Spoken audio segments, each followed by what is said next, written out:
WBP lady কনস্টেবলের যে revise answer কি বেরোনোর কথা ছিল, তো সেটা অলরেডি বেরিয়ে গেছে। যারা এখনও চেক করনি তারা চেক করে নাও। আর আমি যে 3টে কোশ্চেন দিয়েছিলাম, যেটার জন্য বলেছিলাম মেইল করতে, যারা মেইল করেছো অনেকের মেইল করা সার্থক হয়েছে, আবার অনেকের নম্বরও কমে গেছে।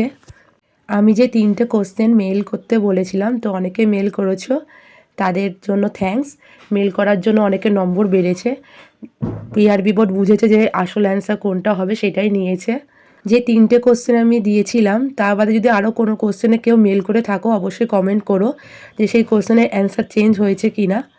চলো স্টার্ট করি প্রথম কোশ্চেন, যেটা নিয়ে খুব বিতর্ক চলছিল, যেটা লখনৌ হবে না অযোধ্যা হবে। তো পিআরবি বোর্ড থেকে এটা অযোধ্যাকেই অ্যান্সার দেওয়া হয়, যে নবাব ওয়াজিদ আলী শাহ কোন সালের নবাব ছিলেন, অযোধ্যারই ছিলেন। তো যারা অযোধ্যা করেছো তারা তো +1 পেয়েছো, আর যারা করনি তাদের তো কোনো কথাই নেই, যেমন আমি এটা অ্যান্সার করিনি তো আমি নম্বর পাবো না। আর যারা লখনৌ করেছিল তাদের তো এটা নেগেটিভ হলো। নেক্সট কোশ্চেন হলো সমাজ শাসনের যে কোশ্চেনটা ছিল, তো অনেকের এটাও বিতর্ক ছিল যে সালোকসংশ্লেষ হবে নাকি ফার্মেন্টেশন হবে। তো এটা অ্যান্সার ওরা দুটোর মধ্যে দুটোই ক্যান্সেল করেছে, তো এখানে সবাই নম্বর পাবে। যারা লখনৌ অ্যান্সার করেছিলে তাদের একটা বেনিফিট হলো, এখানে +1 চলে আসলো, তার মন খারাপ করো না, এখানে তো 1 নম্বর পেয়েছো। তারপরে যে কোশ্চেনটা ছিল ইংলিশের কোশ্চেন, এটা আমি বলেইছিলাম এটা কনফার্ম যে এটা ভুল দিয়েছে অ্যান্সার কিতে, তো এটা ফ্লকই অ্যান্সার হবে। আমি নিজে এটা পড়েছিলাম ফ্লক, কিন্তু পরীক্ষার হলে কী হয়েছিল কী জানি, আমি ফ্লক না করে অন্য অ্যান্সার দিয়েছিলাম, তো এটা আমি -1 করে রেখেছিলাম আগের থেকে। আমি জানি এটা অ্যান্সার চেঞ্জ করলে এটা তো চেঞ্জ করবেই, কনফার্ম ছিলাম। এই ইংলিশ কোশ্চেনটা অনেকের নম্বর বেড়েছে, আবার অনেকের নম্বর আমার মতো কমেছে। তো আমি যে 3টে কোশ্চেন দিয়েছিলাম, তো 3টে কোশ্চেনই দেখলাম চেঞ্জ হয়েছে। তো থ্যাংক ইউ সো মাচ সবাইকে, যে যারা যারা মেল করেছিলে। বেশি করে মেল পড়েছে বলে এই কোশ্চেনগুলোকে ওরা আরও অবজার্ভ করতে পেরেছে, তারপর ডিসিশন নিয়ে তারপর কোশ্চেন চেঞ্জ করা হয়েছে। তো পিআরবি বোর্ড এটা ভালো করেছে যে অ্যান্সারগুলো চেঞ্জ হয়েছে আর সঠিক অ্যান্সারই দিয়েছে। তো এবার বলা যাক যে আমার নম্বর কত বাড়লো বা কমলো। তো আমারটা জানোই, আমি এর আগেও বলে দিয়েছি যে আমার নম্বর 49.25 হচ্ছে। যেহেতু আমি অলরেডি ওই ইংলিশ কোশ্চেনটা মাইনাস ধরেই চলছিলাম, তো এর জন্য আমার এখানে কোনো নম্বর আর কমেনি। তো ওটা আমি আগেতেই কম করে ধরেছিলাম, তো এই জন্য এখানে শুধুমাত্র একটা কোশ্চেনের জন্য নম্বর বেড়েছে। মানে বলতে গেলে দুটো কোশ্চেনে এরা ভুল দিয়েছে, দুটো কোশ্চেনের জন্য সবাই 2 নম্বর করে পাবে। তো আমিও সেটা পেয়েছি, তো আমার এখন নম্বর হচ্ছে 50.25। এই যে 2 নম্বর করে বাড়লো সবার, এর জন্য কিন্তু কাট অফ একটু হলেও হাই যাবে।